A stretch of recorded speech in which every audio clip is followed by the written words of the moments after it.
I'm with Mr. Vikramjit Sahny, the Rajya Sabha MP from Punjab, President of the World Punjabi Organization and a former Chairman of the SARC Chamber of Commerce and Industry. But before I welcome Mr. Sahny to ThePrint, I'd like to also tell you all, dear viewer, about Mr. Sahny. He's not just all of the above, but somebody who's an entrepreneur who has worked very hard, especially during COVID, and done a lot of work to help people who were affected by COVID.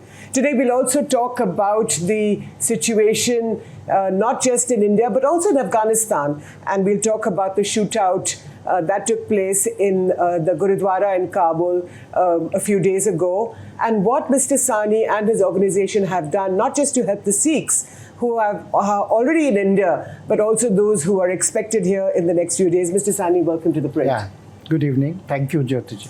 So, first of all, I'd like to congratulate you on your election to the Rajya Sabha. It's I think, a big day for Punjab and for all the people that you have helped, especially. But let's talk about India and Afghanistan. You have been a former chair of the SARC Chamber of Commerce and Industry.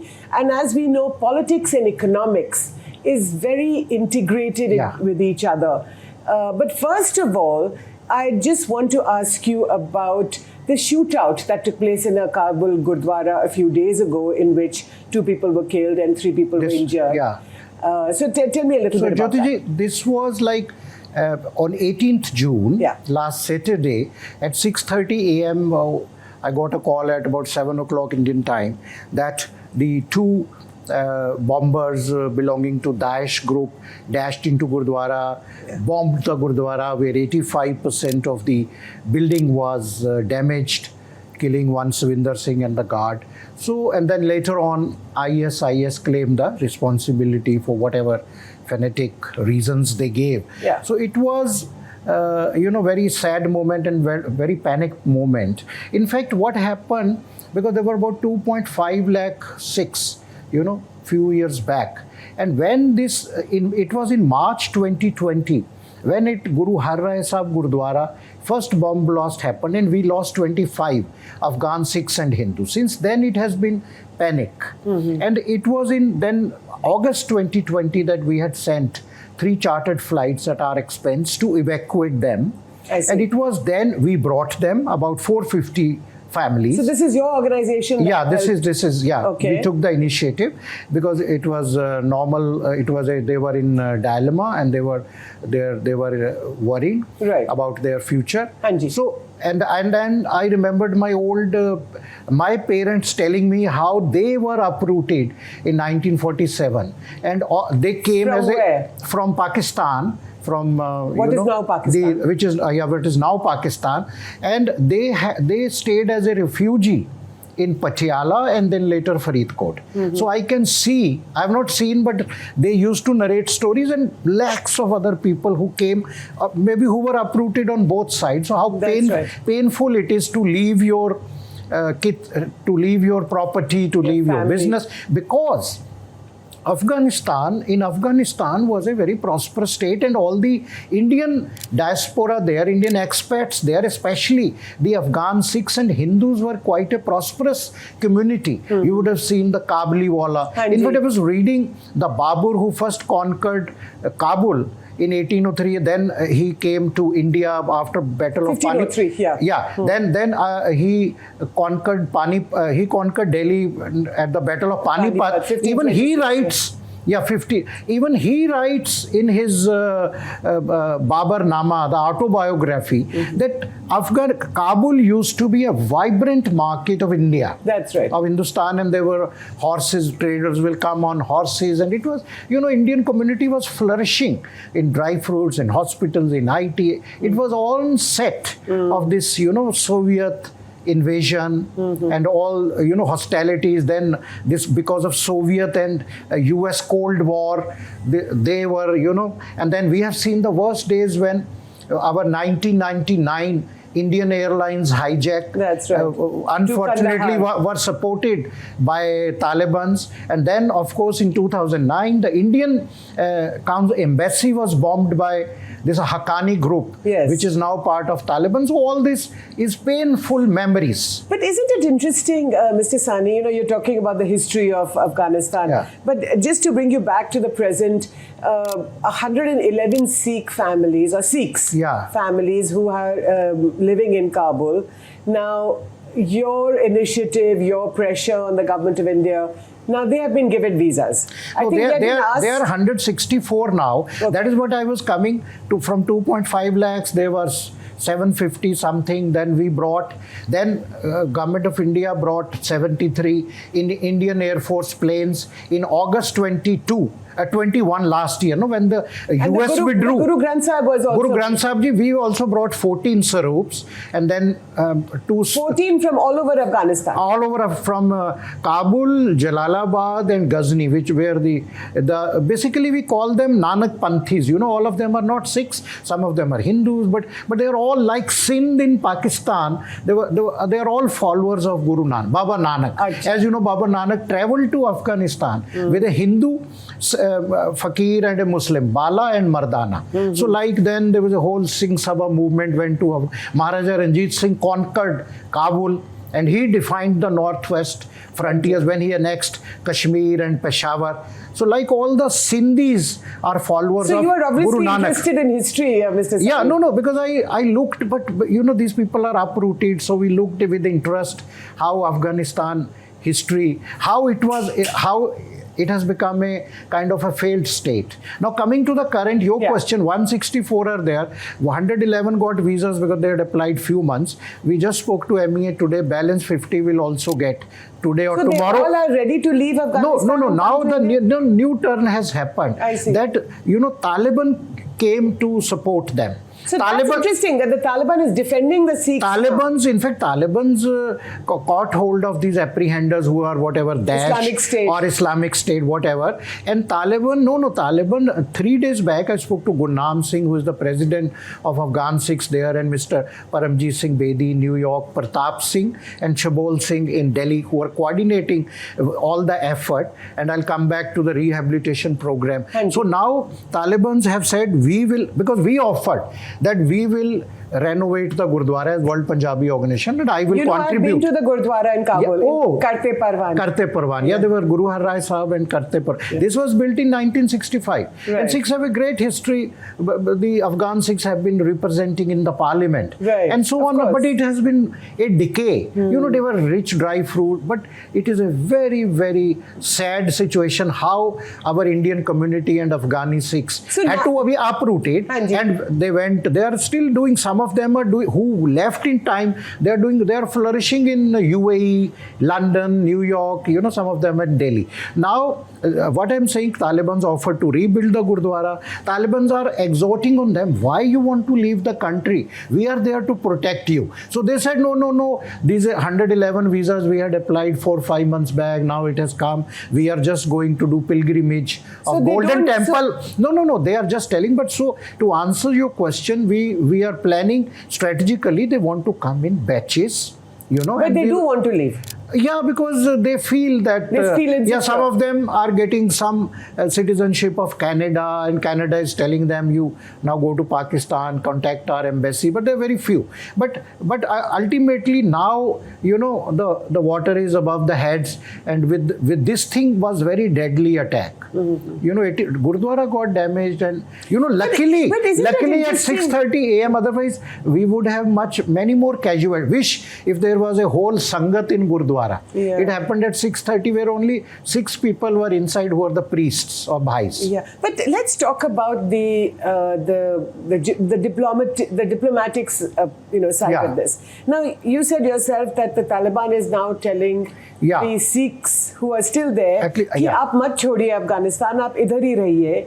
So isn't it interesting that they have changed their position? Because now 3 years ago, when the last attack took place, and the Sikhs fled from there. Yes.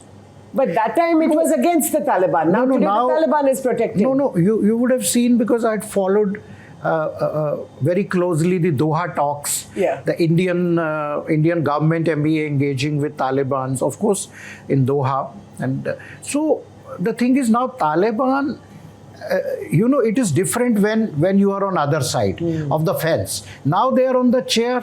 They have to put house on order. They have to be good. They have to be good Smartians.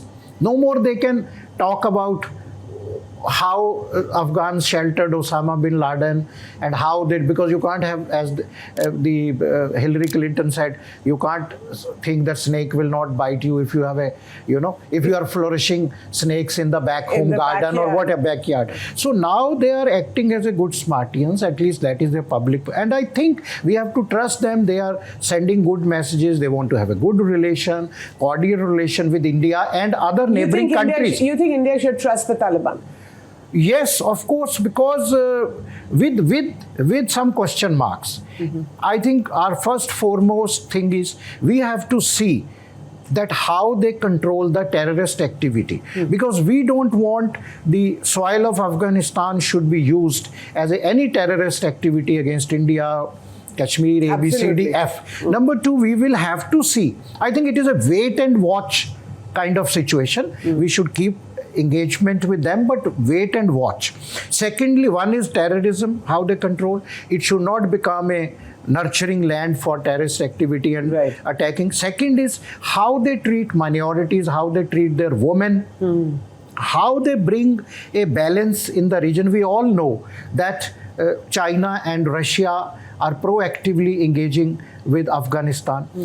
China interest has been, because when I was in South, China was proactively engaging South Asia. Now they have this one belt, one road, where they, because Afghanistan, Jyoti ji, is a gateway to all the landlocked countries of Central Asia. Of Central Asia. That is why Turkey and Afghanistan made Heart of Asia, where India is a member, UAE is a member, Saudi Arabia. That's the Heart of Asia dialogue. Heart of Asia dialogue, last one I attended in Amritsar also. Which India hosted. That was before COVID. Before COVID. Yeah. So now China is interested in one belt, one road. They want to push this China-Pakistan economic door. Economic corridor. Economic corridor and this Gadar port and all. Now this Russia main interest is they see Afghanistan as not only South Asia, but as a Euro-Asia. And Russian main interest is to have a security base in the region. This is all about Russia-Ukraine war, to who has a base in the country. So India has to chalk very carefully drafted diplomatic policy and economic policy to balance the influence of China and Russia, because we can't allow influence, especially of China, in Afghanistan. So India have to engage. And what India did for Afghanistan, Taliban are saying, Baba, don't stop it. India gave $1 billion credit line. India built Salma Dam. India built their palace. We built their Afghanistan's this Parliament House. Right, yeah. But so it's interesting. And now we have this port of Chabar, which is a great, which is a great connect. Iran. No, Iran, but technically it is at the edge of. It is a connect between the Russian, now with the Russian sanctions, because there is a lot of interdependency in the international. Now with the European sanctions on Russia, India is dependent on Russia. And you must have read 10 days back, the first material of commodities have started coming from Russia through links, and Turkmenistan, this Kazakhstan, which are gas-rich countries, which have crude, which have gas, which have commodities, natural resources. I think like a old, you remember spice route and Silk Route. Silk Route. This route will develop. This from Uzbekistan, Tashkent, Samarkand, all this coming via rail to the north-south corridor. Yeah, to Chabar Port. Chabar Port, India wants to develop Chabar Port as a strategic port for feeding to India. Because now, you see, the trade between India and Afghanistan was $1.5 billion. With all these projects, India had so many projects. But now, we have problem. Pakistan, unfortunately, when I was also in South, they never agreed. They are allowing Afghan trucks to come to Amritsar for dry fruits or whatever. But on the way back, They have to go empty. Yeah, they go empty because Pakistan, for in their own prudence, they did not allow. Then we opened when Mr. Ghani came here. I was the chair of the business session. So this is the former president Ashraf Ghani. We had a meeting, a business engagement with them, trade. Then at that time, Government of India and all of us, we started this. Government of India started. India and Afghanistan had a air freight corridor. That's right. Where about 540 flights have already taken place. Our pharmaceuticals, our other things are going, and it is a two-way trade, but that is very costly affair. This road has by air. So this road has to open. So therefore, the moral of the story is that India cannot. Afghanistan is real heart of Asia. We can't ignore, while there is one question of our Afghan Sikhs and Hindus, okay, whether they stay there, because why these 164 families were not coming when we evacuated last year? Because you can't leave there. They have a flourishing business. And they've been there for hundreds of years since Maharaja Ranjit Singh, and this all Nanak Panthis have been there, Hindus and Sikhs. Okay, we brought Hindu scriptures also along with Guru Granth Sahib. But let me ask you, Mr. Sahney, you're interested in this relationship. Yeah. You believe that India, not just India and Afghanistan, you were also in the SAARC Chamber of Commerce. Yeah. You were the former chair. Now, do you feel that there should be greater economic integration within SAARC? Yes, I feel. But you know, SAARC, why it lost its momentum because of, one foul out or one bad apple. But I hope good sense will prevail, because this is Pakistan, because there was a SAARC summit happening in Islamabad. So India pulled the trigger and all can't. Then again it is a problem of extremism. If Pakistan can come out that okay, again I'm saying we will not use the territory. Yeah, Pakistan's soil will not be used, because now India is also concerned with this deadly nexus of Afghan border with Pakistan. We hope there will be no infiltration of these Daesh type people who are I'm not doubting Taliban sincerity, because now you're not doubting Taliban sincerity. Because now they are holding the crown. Now they have to run the country. When you have to run the country, you have to run in because otherwise now everybody have closed their diplomatic missions, including India. Now they are only left with Russia, China, few are there. Pakistan. So if Taliban cannot survive, how without the UN aid, without the India aid? So they have to. We have seen this big earthquake in which more than 1,000 people died. So India must continue. I think on humanitarian grounds, India must continue the aid part of it. Like 1,000 people died. This will be because whatever extremist you are, every human being have a heart. So we have to appeal to that softer part of Taliban. And so far Taliban, like in Gurdwara, they said, no, we will build your Gurdwara. Why you are leaving the country? They are saying we cannot allow you. Can you trust them? Can you trust the Taliban? No, I think I'm repeating because they have to run the country. Because it is different when... So do you think they should build the Gurdwara? No, I'm not saying, no, if they are giving local help through their work boards, there's no harm. Maybe there's not a bad, or we Sikhs have a lot of money. That is a part of the issue, there's nothing. But I'm saying the feeling, the intention. The intention of Taliban is so far very good. We hope again that Afghanistan will not be used as a territory for terrorism against India or for against anybody, and they will control this Daesh. I'm worried these people infiltrating to Pakistan, Kashmir, again, this story. And we have a cohesive cooperation, because Afghanistan is strategically located, as again I said, as a gateway to Iran, as a Central Asian republic, and the whole route to Europe, people were going. So tell me, Mr. Sahney, do you think that the Sikh community that is still there and that has remained there through thick and thin, through the first Taliban also, when they were in power in the 90s. Yes. Very few people left. The Banyan statues were destroyed, but the Sikh community stayed on. Now, many people are coming out, but do you think that they could help, in a sense, open the doors for India into returning? I would say, because we brought like 450 families. Now we are running a program which Mr. Dalip Singh Sethi, Mr. P.S. Bedi in US, unfortunately he passed away, and myself started. Now I am running this program for 2 years. Okay. The program rehabilitation, the name of the rehabilitation program is My Family, My Responsibility.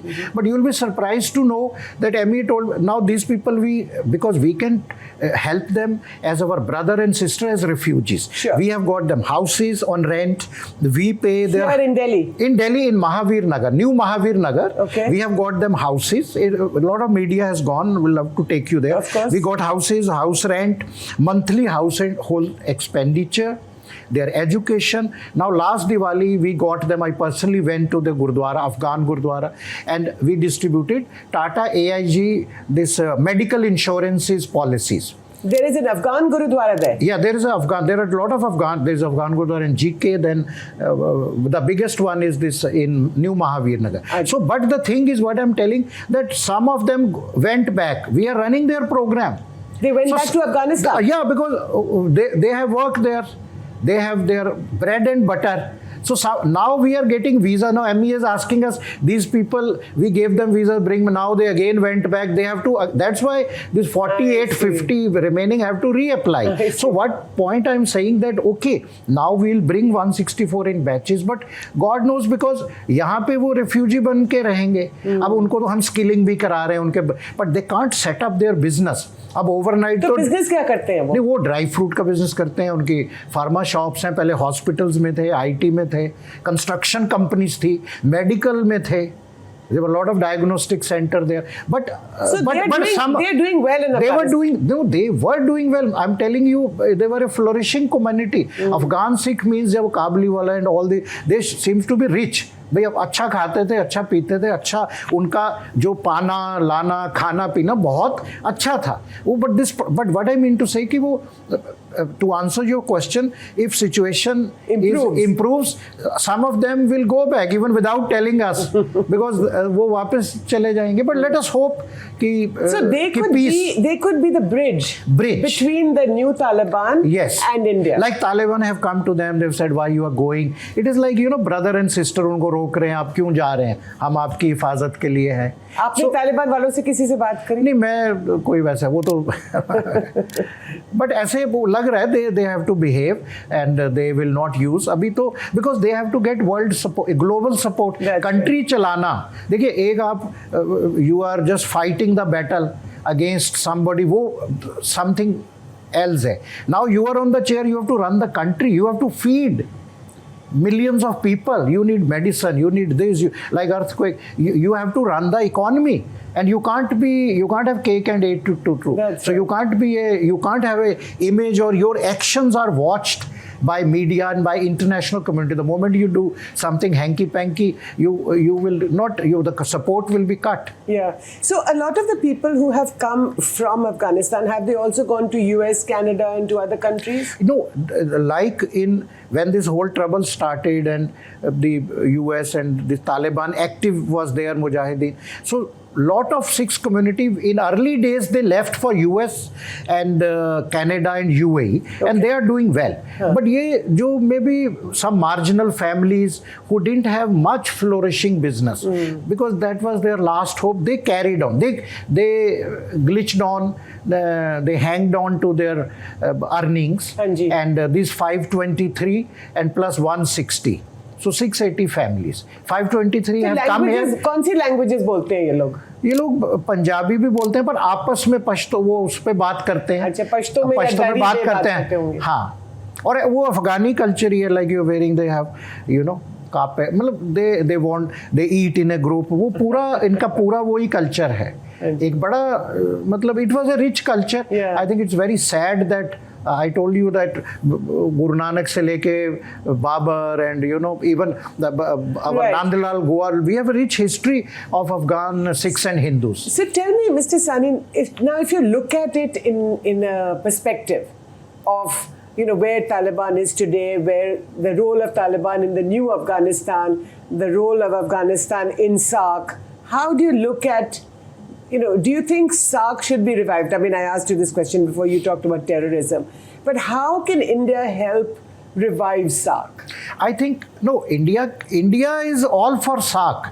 Pakistan has to come clear that okay, the why SAARC, why we had, because I was chairing a committee on BIMSTEC, that is the new avatar of SAARC. Which is the Bay of Bengal community. Bay of Bengal and basically whatever. But now so you are involved in BIMSTEC and in SAARC. And Heart of Asia also. But I think for Afghanistan specific, we should pursue Heart of Asia.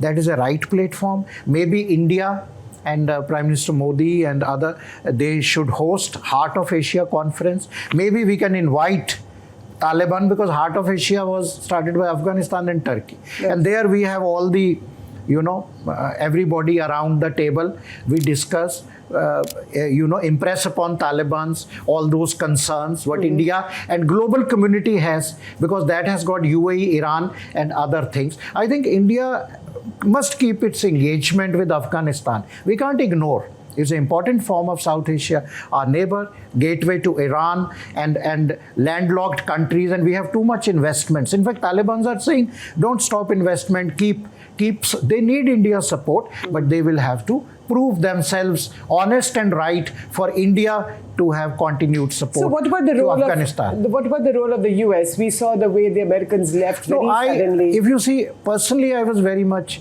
disappointed that in August 21, you gave 30 days. They could not evacuate their own soldiers. No, they could not. I think they would have done it gradually.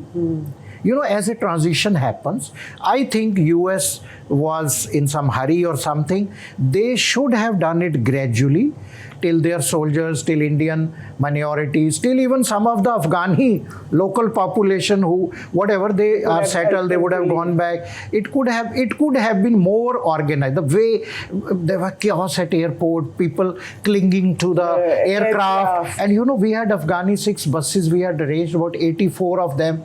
And they were... From where? From Gurdwara to airport. They will come every night because there was no communication. Indian Air Force plane could land, could not land. The Indian Air Force plane, that time we could not send our planes. 84 buses? 84 people in a bus. They merely saved themselves. They merely saved themselves from a bomb attack. When this bomb thing happened at the airport, so many people got killed. That night I did not sleep. Our Afghan, the Sikhs bus was few hundred meters from airport. The moment we said bomb, we gave them message through WhatsApp call that you go back. Luckily, they reached back. If the bus was little closer to airport, means you could imagine what would have happened. I think that if to answer your question, transition and withdrawal of US could have been more orderly, more gradually in a very which was not there. And then I'm sorry to say again, the agency like United Nations, they were absent. There was law of chaos. There was chaos till Qatar and some other countries helped them to organize, because they didn't know how to organize an airport. So now it's been 9 or 10 months since August 15th, when the Taliban walked into Kabul without firing a shot. I think a new chapter is beginning again. And you feel that India should reach out to the Taliban. Actually, a Ministry of External Affairs team has already been. No, in fact, there's no point of reaching out. Talibans are reaching out to our government. There have been 3-4 rounds in Doha. But India, we should not lose hope, because hope sustains life. We cannot ignore. No, you can't ignore a neighbor. Whatever good or bad it is, it's always said, you have to coexist. If we have to coexist, let's have a peace and prosperity in the region, and let's have a win-win situation. I'm sure, I'm confident that Talibans will behave, and they will live up to their promises. They will live up to their promises, and they will behave in a very orderly fashion as a responsible governance. They are governing a country. They are not fighting against a government. There's a lot of difference when you fight against and when you yourself have responsibility to govern a millions of country. So I think there's a lot of, it's part of Indian civilization in a bigger context. And I think peace will prevail. This is what we pray to God. Mr. Sahney, it's been fascinating to talk to you. I think right from the local situation where you keep intimately in touch with the Sikh community in Kabul, to helping them relocate here in Delhi and then all over the world too, and then you connect that with the politics of the region. And now you are the representative of Punjab in the Rajya Sabha. So, in fact, I want that this route should open. With great difficulty, when I was chair of SAC, we set up the integrated check post at Wagah at Amritsar. Yeah. I hope our Pakistani brothers and they will listen, and this Punjab will benefit. No, if the Central Asia Republic, Afghanistan, Pakistan trade should open, at least they can open the trade. Absolutely. You know, but trade, then again problem is when you have people dying at the border, you can't have trade. So everything is intertwined, as you rightly said, economics and politics. But we do hope the good sense will prevail in the region, especially across the border. We do hope good sense will prevail, and especially that Pakistan will see that. And a new Pakistan is now under a new Prime Minister has now come into place there. But thank you so much for your time, for explaining this whole sort of the interconnectedness geopolitical dynamics of community, this region, and how a new Taliban, which has promised to govern and deliver without fear of favor, and to deliver its promises of completely keeping its territory free of all terrorism. Free of all. Thank you so much for your time, for speaking to me in the print. Thank you, Jyoti.